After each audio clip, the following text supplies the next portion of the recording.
place. We maybe vote for a different politician or march for another cause. But it's my conviction that if each one of us takes responsibility for being the strongest version of ourselves, we can't help but empower the entire world. I like to use the analogy of a light bulb. If that switch is flipped and that bulb is turned on, all that bulb has to do is be, and the entire room is illuminated. When you flip your switch, when you're turned on, when you're illuminated, you can't help but to illuminate the world around you. You see this so often when someone begins to be a stronger version of themselves, that their friends and family who maybe are used to the darkness begin to reject or begin to pull away. But by and by, as you continue to hold your light, those who are attracted to the light begin to move closer to you, and you find that the world around you seems to be getting a bit brighter. When man is united within himself, the world becomes united. It is my conviction that we are moving into a brand new world. There is a new day, a new dawn that's upon us. And this video is an educational video and a call to action to all men who are ready to be the strongest version of themselves. Light up and illuminate this world. The only way that's going to happen is when we begin to integrate those lost parts of who we are, those things that have been cast into the shadow based on the conditioning that we've received since we were children. All those things that we were taught shouldn't be looked at, shouldn't be considered, are the very things that hold the power that allow us to be our strongest self.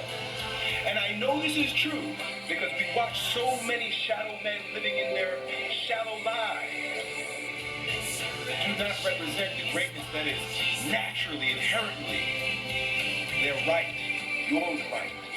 And if you've been watching my videos long enough, you know that I truly believe that our bodies hold the key to the strongest version of ourselves. But you've also heard me say that the body is the mind, so the mind is not a separate thing from the body. As our bodies become more integrated, our minds become more integrated. As we become the strongest version of ourselves on the outside, we have more resources to support our inner development.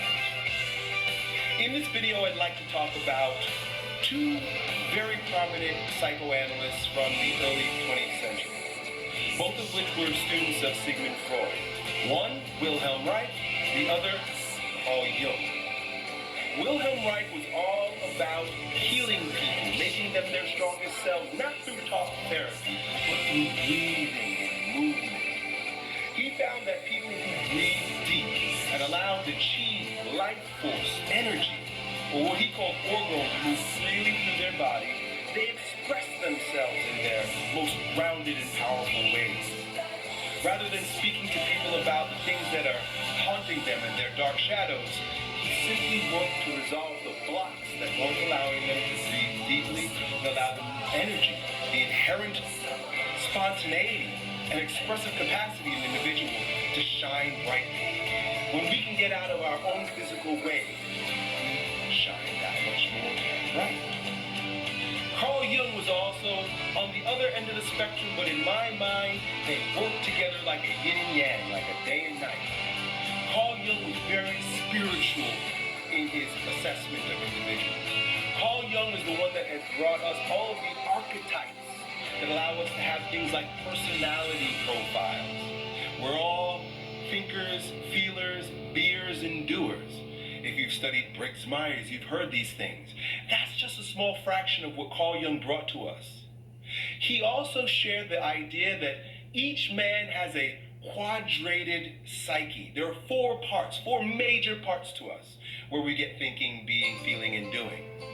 And one of his students, Robert Moore, who was very involved in the men's movement, described each one of those parts within a man as a king, warrior, magician, and lover. In this video, I want to integrate, I want to show you how to be your strongest physical self, deep breathing, movement, and bioenergetics, and use that to fuel your spiritual power in being your most integrated, coherent, and cohesive king, warrior, magician, and lover. The body is the mind, and the mind is the body.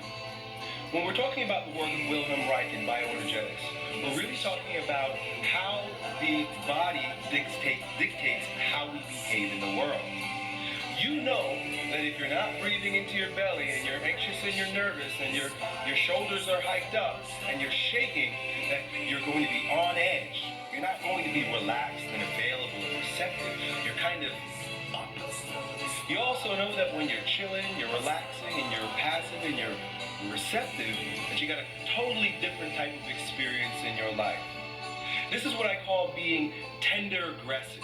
Your ability to be powerful enough to have that energy that you need to get out there and do the things that you do without it ruling you in anxiety, but also allowing yourself to relax and to be grounded and to be rooted in your sexuality. Breathing into your balls, I like to say, but without it taking you so down into depression. Those two swings of the polarities, anxiety from being too much on the surface, having too much uncontrolled, chaotic energy, describes one type of man.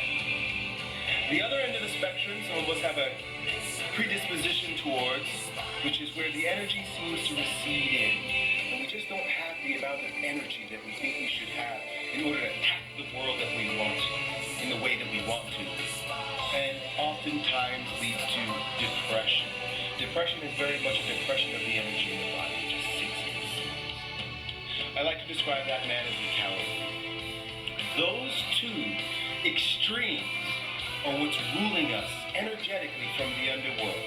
We're either too anxious, ungrounded, or too depressed, sad, and drained. You might recognize that you may have a predominance towards one or the other. Some of us are so much on the surface, and some of us are very much laid back. Being the strongest version of ourselves is not just a body phenomenon as it relates to the work of Wilhelm Reich and whether or not we show up as a hot-blooded, chaotic type or a low-charge, cowardly type, but also shows up in the psyche, the work of Carl Jung, and how we either show up as a integrated and fully empowered king, warrior, magician, or lover, or we show up as shadow versions or lesser versions of each one of those quadrated parts of our psyche. Being our strongest selves is about modulating our energy and removing the blocks that don't allow us to be tender and aggressive, meaning not so hot but not so cold, just cool and grounded enough. And also how we show up in our king psyche aspect, our sovereign aspect, the part of ourselves that has clarity of vision and direction. Also our warrior qualities, that part of us that has discipline and devotion, that lover part of ourselves that's associated first with self-love and then opening up to compassion and being able to share our love with others, and then our magician quality, which has to do with tapping into the power of our intuition. Now, the rest of this video is a bit of an assessment to allow you to decide where the imbalance lies for you so that you can take action to integrate both your energetic aspect or your physical aspect and your psyche aspect, your four parts or your quadrated psyche. Becoming the strongest version of ourselves is about tender aggression, being in between here, and then reaching the fullness of each one of our archetypes.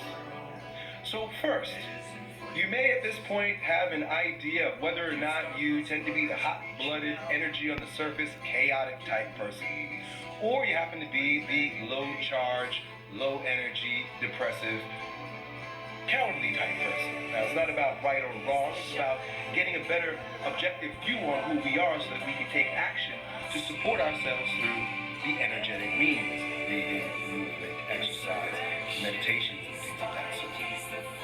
Once you've got a grasp on that, then we can move on to how the shadow aspects of our king, warrior, magician, or lover may be showing up in our lives. Working from the psyche first rather than dealing with the energetic aspect leaves us ungrounded. There are so many that can tell you so much about what's going on in their heads, but yet they can't manifest a damn